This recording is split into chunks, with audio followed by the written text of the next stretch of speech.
প্রথম আসরে ফাইনালে উঠে আমরা অনেক বেশি আনন্দিত।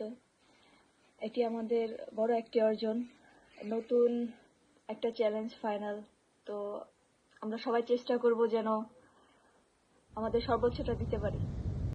আমাদের ব্যাটিং লাইন আপে অনেক ভালো খেলোয়াড় আছে, তারা সব সময় নিজেদের সেরাটা দিতে প্রস্তুত। তো সামটাইমস হয়, সামটাইমস হয় না। তো ফাইনালে আমরা চেষ্টা করব আমাদের ব্যাটিং আর উন্নতি করার।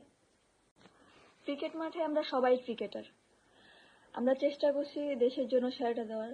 ভারতের বিপক্ষে খেলাটা একটা চ্যালেঞ্জ, যে চ্যালেঞ্জটা আমরা সবাই ইজিভাবে নিচ্ছি।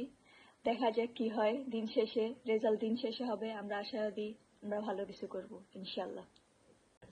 মালয়েশিয়ায় বসবাসকারী বাংলাদেশ সাপোর্টাররা অনেক বেশি আমাদের উৎসাহ করতেছে, আমাদের অনেক বেশি অনুপ্রেরণা দিতেছে। তো আমরা চাইবো যে ফাইনালে ভালো কিছু একটা উপহার দিতে।